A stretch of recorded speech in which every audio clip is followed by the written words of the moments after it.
sends a question saying, which is the correct and sunnah way when we rise up from ruku'? Do we close the arms or leave it straight down? Brother Abdul Wahab is asking a question about what to do with the arms after you are in the position of ruku', bowing, and you say, Sami Allahu liman hamidah. What to do? Should I fold my hands on the chest, or should I leave them at my sides? There isn't a clear hadith stating which is which. And this is why scholars differed. And as many sunnah actions in the prayer, it should not be an issue of dispute. It should not be an issue of disagreement or argument. And it is, wallahi,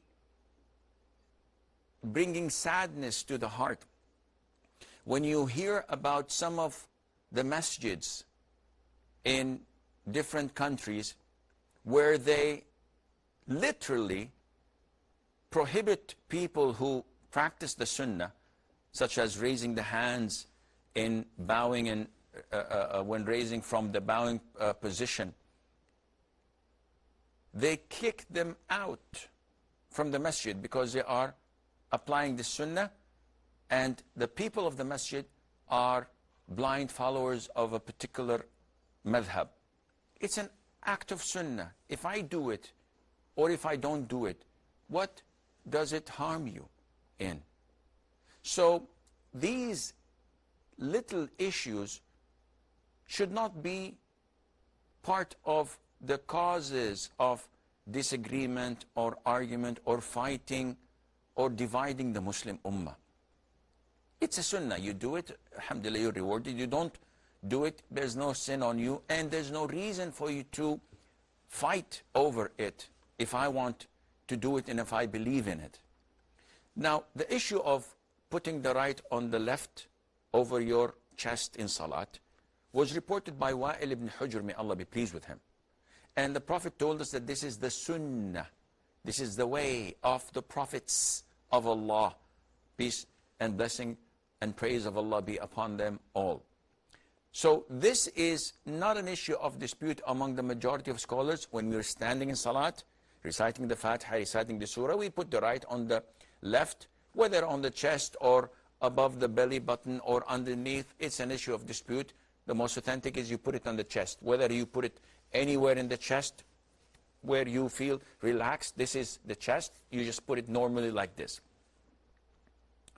Now when you prostrate, when you bow, when you sit before between prostrations, when you do different acts of salat, we have evidence for every single thing, backing it up.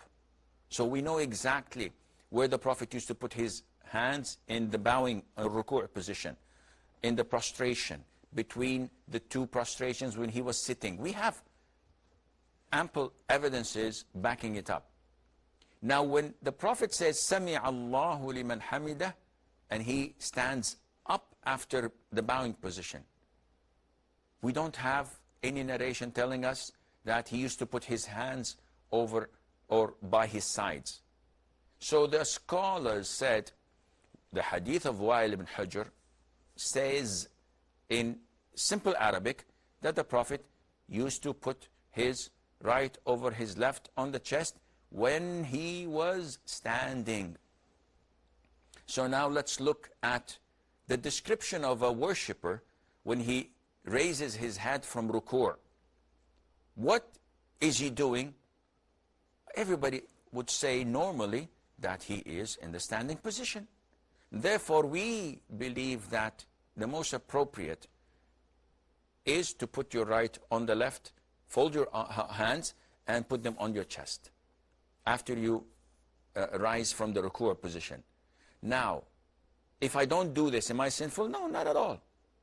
But if you do this, thinking that it is part of the sunnah, because of the general hadith of the companion describing the salat of the Prophet ﷺ, you are in good hands. and you have not done anything wrong, inshallah. On the contrary, by doing this, people would know that you're praying.